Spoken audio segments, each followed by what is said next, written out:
My name is Sarah Mitchell, and I'm 25 years old. Last Tuesday was supposed to be my birthday celebration with family, but instead I discovered something that shattered everything I believed about blood loyalty. What started as my parents asking me to temporarily move out for my younger brother's girlfriend to move in became the moment I uncovered years of financial betrayal that would destroy our family forever. Sometimes the people who claim to love you most are the ones stealing from you right under your nose. The bank statements don't lie, even when family does. Before I tell you exactly how I brought down my own parents' house of cards, I want to know, where are you watching from tonight? If you've ever felt betrayed by the people who were supposed to protect you, hit that like button because this story is going to take you on a ride you won't believe. Subscribe and ring that bell because what my family did to me and what I did back will leave you questioning everything about trust and blood ties. You're going to want to see how this revenge story unfolds. The conversation happened over birthday cake. Store-bought vanilla from the grocery store, not even my favorite flavor. Mom set it down on our dining room table like it was some grand gesture while Dad cleared his throat, in that way he does when he's about to deliver bad news. "Sarah, honey, we need to talk," Mom began, not quite meeting my eyes. "Your brother Jake called yesterday. Things with him and Melissa are getting really serious, and they're looking for a place to live together." I should have seen it coming. Jake, their golden boy, had been living in their basement for 3 years since college, rent-free, while I'd been paying them $500 a month for the privilege of sleeping in my childhood bedroom. But I'd never complained. Family helps family, right? That's great for them, I said, cutting into the cake. Are they finally going to get their own apartment? Dad shifted uncomfortably. Well, that's the thing. The rental market is so expensive right now, and they're trying to save money for their wedding. We were thinking maybe you could find somewhere else to stay for a while. Just temporarily until they get on their feet. The fork stopped halfway to my mouth. You want me to move out so Jake and his girlfriend can have my room? It's not just your room, Sarah, Mom said quickly. This is still our house, and Jake is family. Melissa will be family soon, too. We just think it makes more sense for the couple to have the space upstairs. I pay rent, I pointed out, trying to keep my voice level. Jake doesn't. $500 barely covers utilities, Dad scoffed. Don't act like you're supporting this household. That stung. For 2 years, I'd been faithfully handing over that money every month, thinking I was contributing to the family home being responsible. I'd turned down opportunities to move in with friends to get my own place because my parents had convinced me that staying home was the smart financial choice. When do you need me out? I asked quietly. End of the month would be ideal, Mom said, her voice taking on that fake, cheerful tone she used when she was trying to smooth over something unpleasant. That gives you 2 weeks to find something. 2 weeks. On my birthday, to find an apartment in a market they'd just admitted was expensive while they gave my room away for free to someone who wasn't even legally family yet. Fine, I said, standing up from the table. I'll start looking tomorrow. Don't be dramatic, Sarah, Dad called as I headed for the stairs. This isn't personal, it's just practical. But it felt personal. It felt like 25 years of being the responsible one, the reliable one, the one who never caused problems had just been erased for the convenience of their favorite child. That night, I couldn't sleep. I kept thinking about that comment Dad made. $500 barely covering utilities. It seemed like a lot for utilities in a house where I was only using one bedroom and sharing common spaces. Curiosity got the better of me, and I decided to do some research. I started with our local utility company's website, looking up average costs for a house our size. Then I checked water and sewer rates, trash collection, internet, and cable. Even being generous with the estimates, the monthly utilities for our house shouldn't have been more than $350 total. But I didn't stop there. Something was nagging at me, a feeling that there was more to this story than just utilities. I'd been living in this house for 25 years, paying rent for 2 of them. I'd never seen a mortgage statement, never questioned where that money was really going. The next morning, I called the county assessor's office and asked about property records. Public information, they told me. I could access it all online or come in person to review documents. What I found when I pulled up our property records made my blood run cold. The house had been paid off 15 years ago. I stared at the screen, reading the same line over and over. Mortgage satisfaction, recorded lien, released property, owned free and clear. For 15 years, my parents had owned this house outright with no mortgage payments due to anyone. But that wasn't the worst part. The worst part was what I found when I dug deeper into the property transfers. 5 years ago, they'd taken out a second mortgage against the house. A big one, nearly $200,000. And then 2 years later, they'd done it again. Another $150,000. $350,000 they'd borrowed against a house they owned free and clear. And somehow they still had mortgage payments. I felt sick. For 2 years, I'd been handing over $6,000 annually in rent, thinking I was helping with household expenses. But there was no mortgage when I started paying. They'd created new debt after I began contributing, then told me my money barely covered utilities.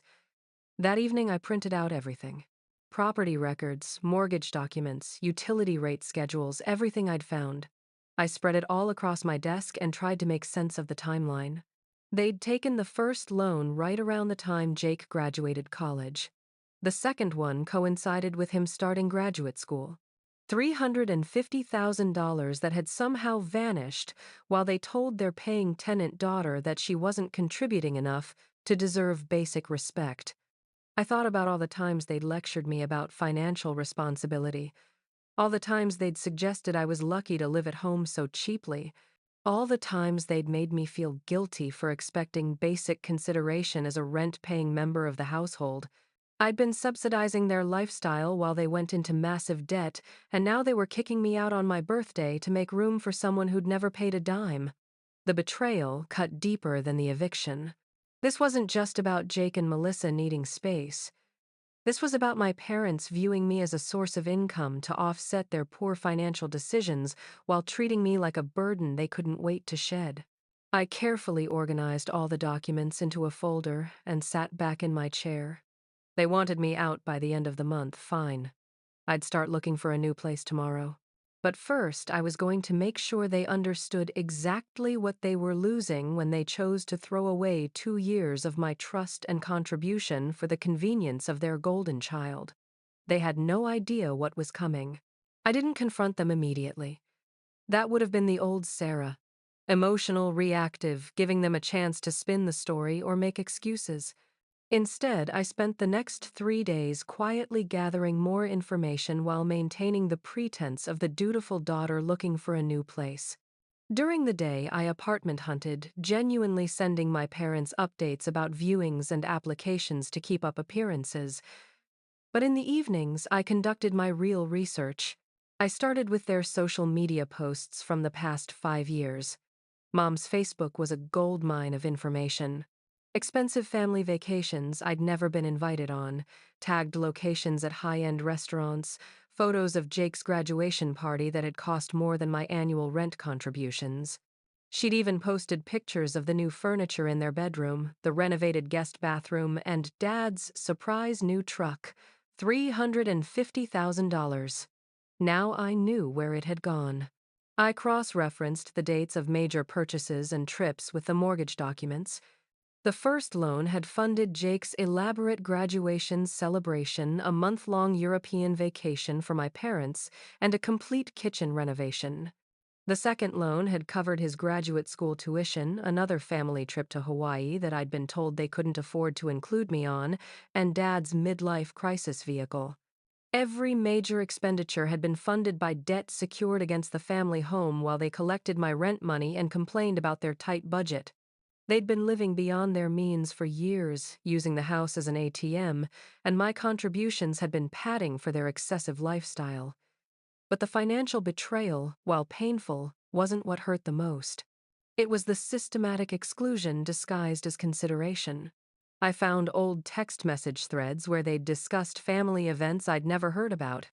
Mom texting her sister about keeping Sarah out of the conversation regarding Jake's engagement party because they didn't want her to feel obligated to contribute when money was tight.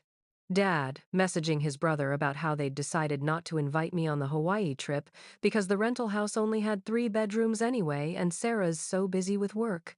They'd been making family decisions without me for years, then presenting them as fait accompli while collecting my monthly payments and making me feel guilty for existing in their space.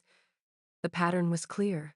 I was family when they needed my money, but when it came to actual family inclusion, I was always the afterthought, the burden, the one whose needs came last. On Thursday evening, I sat down at my laptop and opened a new document. If they wanted me out by the end of the month, I was going to make sure they understood the full financial impact of that decision. I calculated my total rent contributions over 2 years, $12,000. Then I researched comparable rental rates for my room in our neighborhood. The going rate for a furnished bedroom in a house this size in our area was actually $800 to $900 per month, not $500. They'd been getting a bargain. I documented their mortgage payments based on the loan terms I'd found in the public records. With their current debt load, they were paying approximately $2,800 monthly in mortgage obligations. My rent covered nearly 20% of that burden. But here's where it got interesting. I also researched tenant rights in our state and discovered that even in family situations where no formal lease existed, certain protections still applied. They owed me proper notice for eviction, 30 days minimum, and my status as a rent-paying occupant gave me some leverage they probably didn't realize existed. More importantly, I found information about constructive eviction and discrimination. Removing a paying tenant to provide free housing to a non-paying occupant could potentially be challenged, especially when done with minimal notice and no legitimate cause. I wasn't planning to lawyer up over a bedroom in my parents' house, but I wanted them to understand they weren't just asking their daughter for a favor. They were evicting a tenant who'd been subsidizing their lifestyle for 2 years. By Friday, I had my strategy mapped out. I would comply with their request to move out, but I was going to make sure they felt every penny of my absence. More than that, I was going to make sure the rest of the family understood exactly what kind of people my parents really were. I started by reaching out to my aunt, Linda, Mom's sister, whom I'd always been close with. Linda had been one of the people excluded from the text conversations about keeping me out of family events, which told me she probably didn't know about my parents' financial manipulation. "I'm calling to let you know I'm moving out of Mom and Dad's place at the end of the month," I told her during our conversation. "Oh, did you finally decide to get your own apartment? Good for you, honey." "Not exactly. They asked me to leave so Jake and Melissa can move into my room." There was a long pause. "They asked you to leave, Sarah. Don't you pay them rent? $500 a month for 2 years." Another pause, longer this time. "And they're evicting their paying tenant for Jake's girlfriend. That's about the size of it." I didn't elaborate. I didn't need to poison the well with accusations or financial details. I just stated the facts and let Linda draw her own conclusions. By the end of the conversation, she was asking pointed questions about how my parents had been treating me, and I could hear the disapproval in her voice. I made similar calls to my grandmother, to Dad's brother, to a few family friends who'd known me since childhood. Each conversation was brief, factual, and carefully neutral in tone. I was just informing people about my move, letting them know they'd need my new address for holiday cards. But each person asked the same questions. Why was I being asked to leave? Didn't I pay rent? Wasn't this sudden? And each time their tone shifted from curiosity to concern to something approaching anger. By Sunday evening, Mom's phone was ringing constantly. I could hear her in the kitchen, her voice getting more strained with each conversation, explaining and re-explaining their decision to increasingly skeptical family members. "It's not about money," she kept saying. "It's about family. Jake needs the space." But the questions kept coming.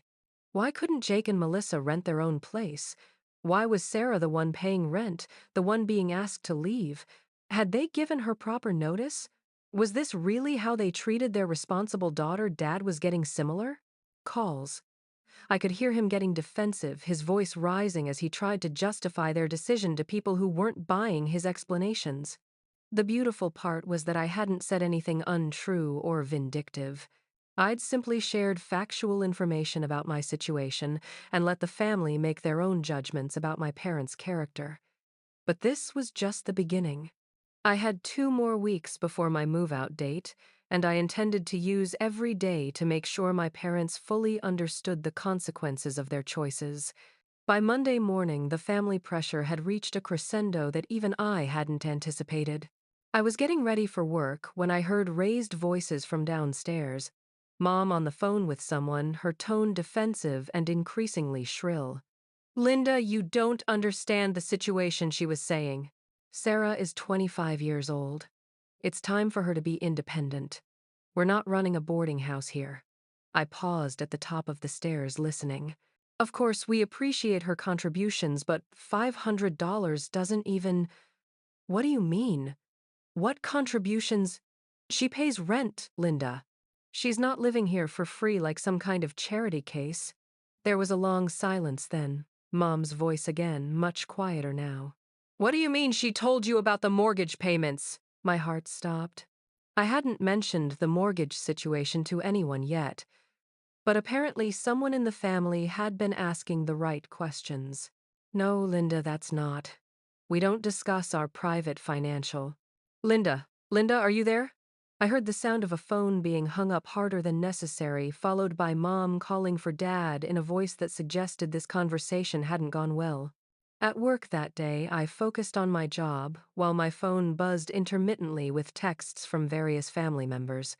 Aunt Linda had apparently done some research of her own, and the family network was now fully activated with questions my parents couldn't adequately answer.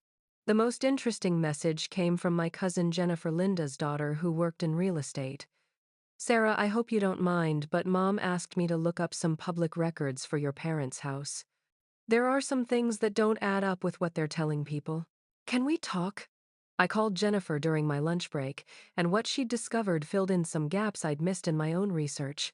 "Your parents took out a home equity line of credit 3 months ago," she told me. "On top of the 2 mortgages you probably already found. The house is leveraged up to about 80% of its current value." "What does that mean exactly?" "It means they owe more than $400,000 against a house that's worth maybe $520,000. Sarah, they're drowning in debt. If property values drop at all, or if they miss payments, they could lose the house entirely." My stomach dropped. "How close are they to missing payments?" "I can't see their payment history, but based on the loan amounts and current interest rates, they're probably paying close to $4,000 a month total. That's not sustainable on most people's income unless they're making serious money. $4,000 a month. My $500 contribution was covering an eighth of their mortgage obligations, and they'd been treating me like I was freeloading.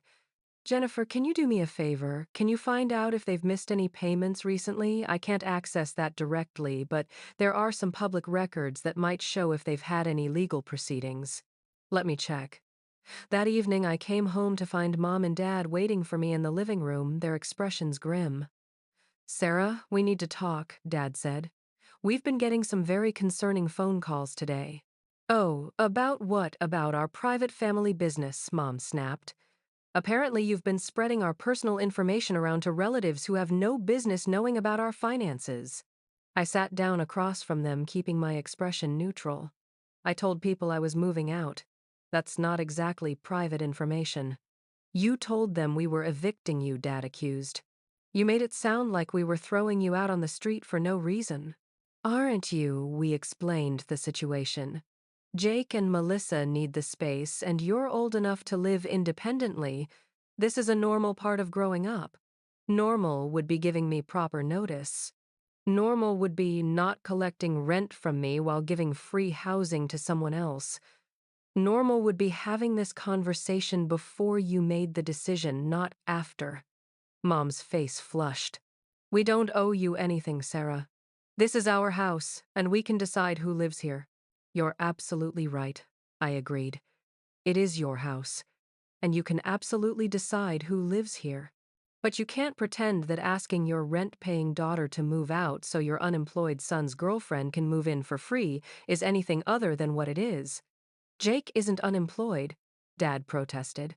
"He's in graduate school."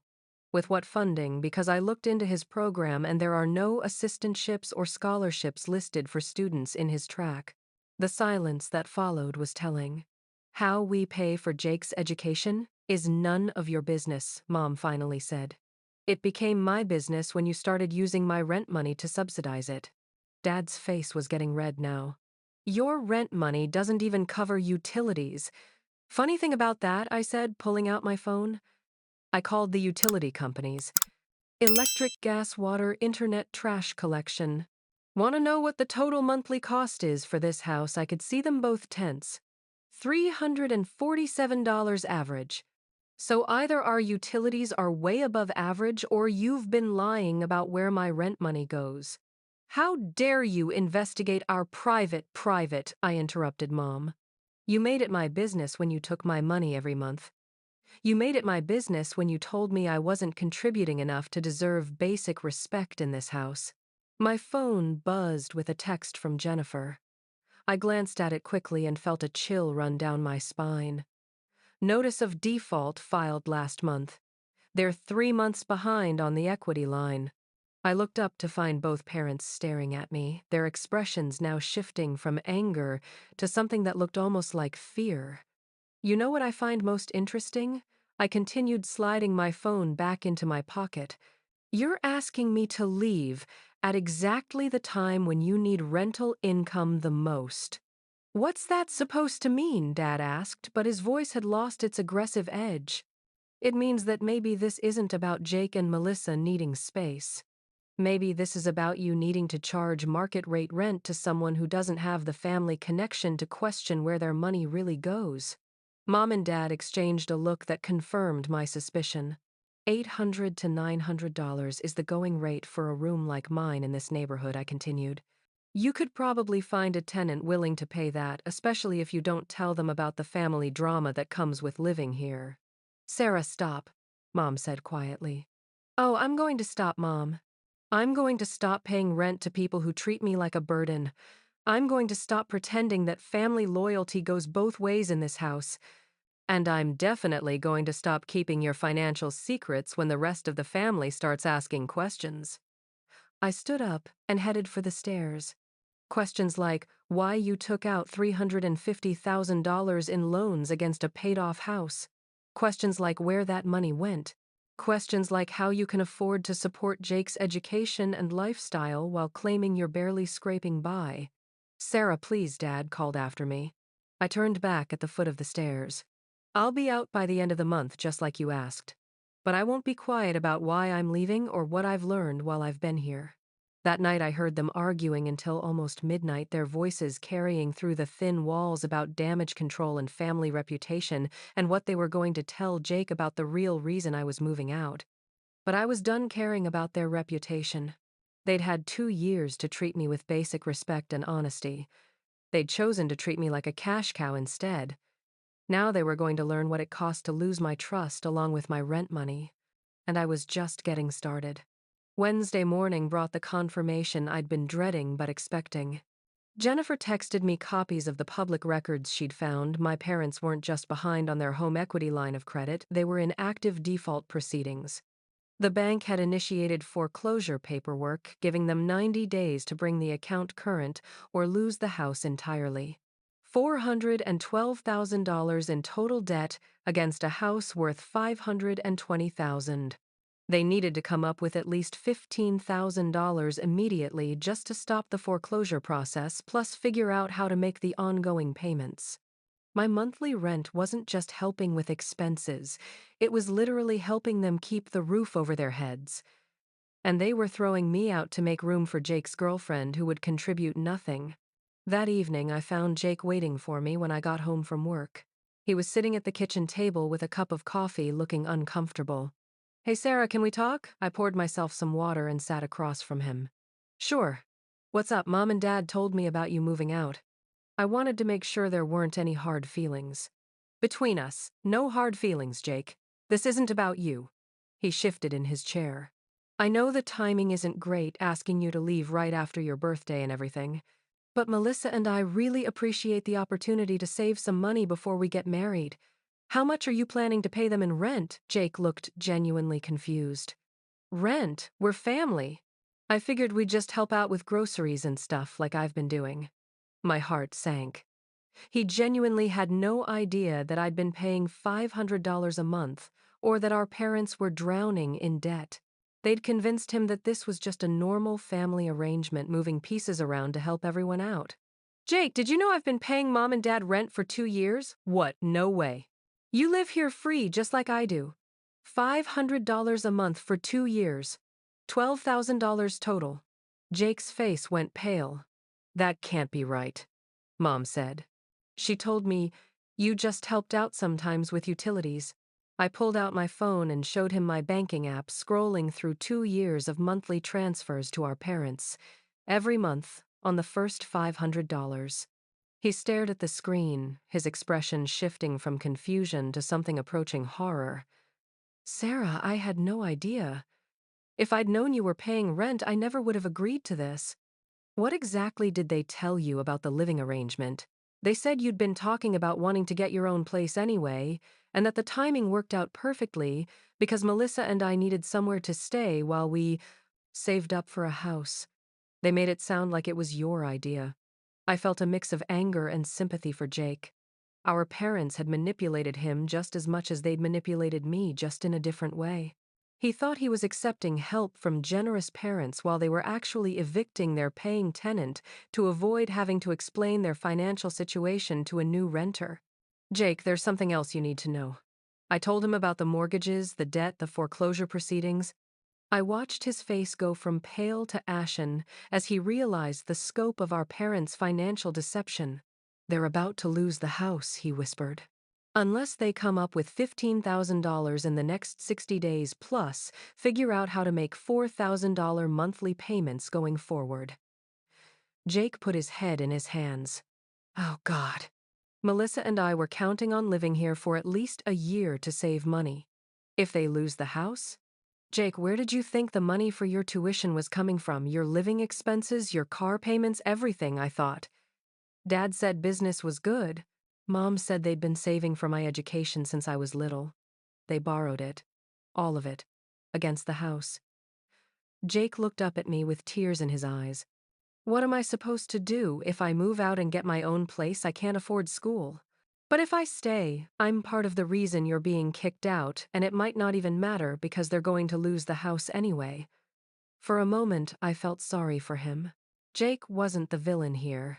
He was another victim of our parents' financial irresponsibility and manipulation. But my sympathy only went so far. You could get a job, I suggested. Plenty of graduate students work to support themselves. But Mom and Dad said I should focus on my studies. Mom and Dad said a lot of things that turned out not to be true. That night, I heard Jake and our parents having a heated conversation that lasted until almost 2 a.m. I couldn't make out all the words, but I caught enough to understand that Jake was confronting them about the rent situation and the debt. Mom was crying. Dad was making excuses. Jake was asking questions they couldn't answer satisfactorily. Thursday morning, I found a note slipped under my bedroom door. Sarah, I'm so sorry. I had no idea about any of this. Melissa and I are going to find our own place. This isn't right. Jake. But I also received a text from Dad family meeting tonight at 7 p.m. Kitchen table. This needs to be resolved.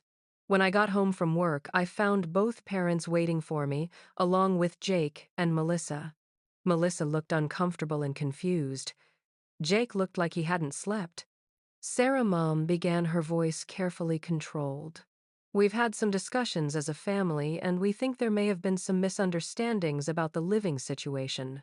What kind of misunderstandings? Well, when we asked you to move out, we weren't thinking clearly about the financial impact on you, or on us, Dad said. Jake has helped us understand that you've been contributing more to the household than we initially considered. I almost laughed. They'd been caught in their lie by their own golden child, and now they were trying to backtrack. So, what are you proposing, we think? Maybe we can work something out, Mom said. Maybe Jake and Melissa could take the guest room instead and you could stay in your current room. At the same rent, they exchanged glances. We might need to adjust the financial arrangement slightly, Dad said, given the current market conditions. What kind of adjustment? We were thinking maybe $750 a month would be more in line with current rental rates. I stared at them. Even facing foreclosure, even after being caught in their deception, they were still trying to squeeze more money out of me. And what would Jake and Melissa pay for the guest room we thought they could contribute to household expenses? Mom said vaguely. How much? Silence. Let me guess. Nothing. Jake and Melissa pay nothing. I pay 50% more than I was already paying, and you pretend this is a fair solution, Sarah? Please, Jake said. I don't want you to pay more because of us. Then move out and get your own place like adults. We can't afford it, Melissa spoke up for the first time. Not with Jake in school. I looked around the table at these four people who'd been planning my life without consulting me, manipulating me for years, and were now trying to manipulate me further. Here's my counteroffer, I said. I'll move out as originally planned. But I'm not keeping quiet about why. Friday morning, I woke up to find my parents' bedroom door open and their bed empty. The house was unusually quiet, with none of the typical morning sounds of coffee brewing or news programs playing. I found a note on the kitchen counter in Dad's handwriting, gone to meet with bank. Back this afternoon. The foreclosure meeting. They were trying to negotiate some kind of payment plan or extension, probably using the promise of increased rental income as leverage. The rental income that would disappear entirely when I moved out in 10 days. While they were gone, I finished packing my belongings and made arrangements with my new landlord to move in early. I'd found a small apartment across town. Nothing fancy, but it was mine, and nobody could ask me to leave to make room for their favorite child. Around noon, Jake appeared in my doorway looking haggard. They've been gone for 4 hours, he said. The bank meeting was only supposed to take 90 minutes. Maybe they went somewhere to talk afterward. Sarah, I need to tell you something. Last night, after you went to bed, I overheard Mom on the phone with someone. I think it was a lawyer. My stomach tightened. What kind of lawyer, I don't know, but she kept talking about protecting assets and asking about family loans and whether there was any way to restructure obligations. She mentioned your name several times. A family loan. They were going to try to claim that my rent payments were actually loans that I'd made to them, loans that they could default on or restructure. Or worse, they might try to argue that I owed them money somehow. Jake, I need you to do something for me. Do you have copies of any financial documents, bank statements, mortgage papers, anything? Why would I have those? Because if they're talking to lawyers about restructuring family obligations, you might be considered a creditor too. All that tuition money, living expenses, everything they've paid for you, that could be reclassified as loans that you'd be expected to pay back. Jake's face went white. They wouldn't do that. A week ago, I wouldn't have thought they'd evict their rent-paying daughter for their unemployed son either, but here we are. We spent the next hour going through Jake's room and common areas looking for any financial documents our parents might have left accessible. What we found was worse than I'd expected. Hidden in Dad's desk drawer was a folder labeled Family Financial Planning that contained documents spanning the past 3 years. Inside were loan applications, where they'd listed both Jake and me as dependents contributing to household income. They'd claimed that Jake's academic work constituted employment worth $1,500 monthly and that I was paying $800 in rent. They'd been lying to lenders about our contributions to qualify for larger loan amounts. But the most damning document was a draft promissory note dated just 3 days ago. It was made out from me to them, claiming that I owed them $25,000 in family support loans that they'd provided over the years. It listed things like car insurance, cell phone bills, health insurance, and educational support as justification for the debt. Sarah Jake whispered, reading over my shoulder. This says you borrowed money from them for college, but didn't you get scholarships? Full academic scholarship plus grants? I never borrowed a penny for education. I photographed every page with my phone. Jake, look at this one. The next document was a similar promissory note, with Jake's name claiming he owed them $60,000 for educational and living support. But this one was already signed, with Jake's signature. I never signed this, Jake said, grabbing the paper. This isn't even my handwriting. They'd forged both our signatures on fake loan documents, probably planning to use them to claim family debts that would offset our status as creditors if the house went into foreclosure proceedings. My phone rang. Mom's number. Sarah, honey, where are you? We need to talk when we get home. I'm here. How did the bank meeting go? A long pause. We'll discuss it when we get there. Are you and Jake both at the house? Yes. Good. Don't go anywhere. We'll be home in 20 minutes. She hung up before I could respond. They're coming back, I told Jake. And they want both of us here. We quickly put the documents back where we'd found them, but not before I'd photographed everything. Whatever they were planning to tell us, I now had evidence of their real intentions. When they walked through the front door, both parents looked like they'd aged 5 years since morning. Dad's tie was loosened, Mom's makeup was smudged, and they both moved with the heavy gait of people who'd received very bad news. Family meeting, Mom announced without preamble. Living room. Now. We gathered on the couches, the atmosphere tense and expectant. The bank has given us 30 days to bring our accounts current, Dad began. After that, foreclosure proceedings will accelerate and we'll have to sell the house. How much do you need to bring current? Jake asked. $18,000 immediately, plus we need to demonstrate ability to make ongoing payments. So what's the plan? I asked, though I suspected I already knew. We need both of you to step up as adults and help save the family home, Mom said. This house represents 25 years of our lives, and it's your inheritance too. What exactly are you asking? Dad cleared his throat. We need you to delay your move, Sarah. We can't afford to lose your rental income right now. And Jake, you'll need to get a part-time job to help with expenses. What about the fact that you were evicting me for Jake and Melissa? That was before we understood how serious the financial situation was, Mom said. Sometimes families have to make sacrifices for the greater good. I looked at Jake, who was staring at his hands. And if we refuse, then we lose the house, and everyone loses, Dad said. Including you two. This is your family home. Actually, I said, standing up, I've already lost my family home. You took that away when you decided to treat me like a tenant instead of a daughter. When you lied about where my money was going. When you excluded me from family decisions while taking my contributions for granted.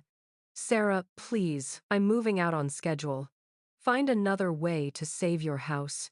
I headed for the stairs, leaving them to figure out how to explain to Jake why his signature was forged on a $60,000 promissory note.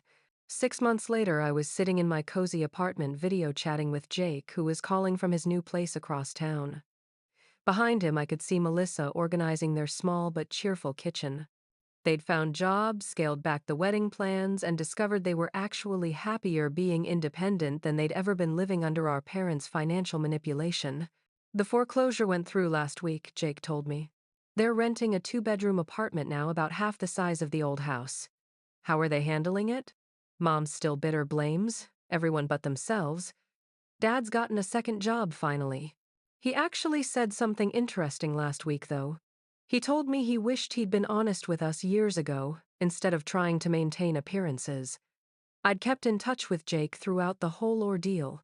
Once he'd understood the extent of our parents' deception, he'd made his own choice to become independent, rather than remain complicit in their financial games. It had been hard for him. Dropping out of graduate school, finding work, learning to live within his means. But he'd grown more in 6 months than in the previous 5 years. Any word on the legal issues, the forged promissory notes, their lawyer advised them not to pursue it once they realized we had evidence of the forgery. Apparently, bank fraud is a federal crime, and they didn't want to risk criminal charges over a civil case they couldn't win. The rest of the family had rallied around Jake and me once the full story came out. Aunt Linda had been particularly vocal about our parents' behavior, and family gatherings had become decidedly chilly affairs for Mom and Dad. Grandma had even changed her will, she'd told us privately, because she'd lost trust in our parents' financial judgment. I have some news, Jake continued. Melissa and I set a new wedding date. Small ceremony, just close friends and family. We're hoping you'll be my best woman. I'd be honored. Mom asked if she could call you. I sighed. What does she want? I think she wants to apologize. Really apologize, not just smooth things over. I'm not ready for that yet, Jake. Maybe someday, but not yet. I understand. Take all the time you need. After we hung up, I reflected on how much had changed since that birthday dinner 6 months ago. I'd learned some painful truths about family loyalty and financial manipulation, but I'd also discovered my own strength and resilience. My new life was smaller in some ways. My apartment was half the size of my childhood room. My budget was tighter without the convenience of family subsidies, but it was entirely mine. I made my own decisions, paid my own bills, and nobody could threaten my security to manipulate my behavior. I'd also learned to distinguish between family and chosen family. Jake had chosen to prioritize honesty and independence over comfortable lies and financial dependency. Aunt Linda checked on me regularly and had become more of a mother figure than my actual mother in recent months. My grandmother had started including me in financial conversations about the family treating me as a responsible adult rather than a child to be managed. Most importantly, I'd learned to trust my own judgment. For years, I'd second-guessed myself when things felt wrong, telling myself that family knew best, that I should be grateful for their support, that I was being selfish for wanting basic respect and honesty. Now I understood that my instincts had been right all along. The bank statements hadn't lied even when family had. The financial records had told a clear story of manipulation and deception that no amount of gaslighting could disguise. Sometimes the most loving thing you can do for people who are making destructive choices is to stop enabling those choices, even when they're family. My phone buzzed with a text from my new neighbor, Maria, asking if I wanted to join her for dinner. She was a teacher recently divorced with 2 kids who'd become like little siblings to me. We'd formed our own chosen family in this apartment building, sharing meals, babysitting each other's responsibilities, celebrating small victories together.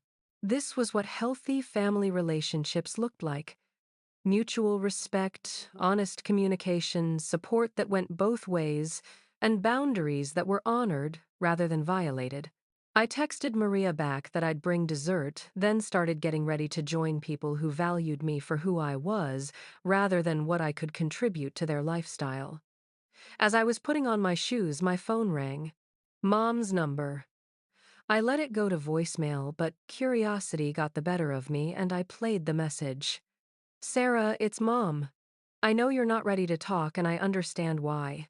I just wanted you to know that losing the house was the best thing that could have happened to us, even though it didn't feel like it at the time. Your dad and I are in counseling now, learning how to be honest with each other and with our family. I hope someday you'll give us a chance to show you that we've learned from our mistakes. I love you and I'm proud of the strength you showed when we weren't giving you any reason to trust us. I saved the message but didn't call back. Maybe someday I'd be ready to rebuild a relationship with my parents, but it would have to be on foundation of honesty and mutual respect, not guilt and manipulation. For now, I was content with the family I'd chosen and the life I'd built on my own terms. Have you ever had to choose between family loyalty and your own well-being? Sometimes the people who claim to love us most are the ones who take our loyalty for granted while treating us as resources rather than relationships. My story shows that sometimes the most loving thing you can do is step away from toxic dynamics even when it's family. When bank statements tell a different story than your family's words, trust the numbers. When patterns of manipulation become clear, trust your instincts. What experiences have you had with family financial manipulation or being taken for granted by people who should value you most? Drop your thoughts in the comments below. I'd love to hear your stories and insights. If this resonated with you, please hit that like button and subscribe for more real-life stories about standing up for yourself and finding your own path. Share this with someone who might need to hear that they deserve better treatment from the people who claim to love them. Thank you for listening to my journey from family doormat to independent woman, and remember, you don't owe anyone your financial security just because you share DNA. Sometimes chosen family loves you better than blood family ever could.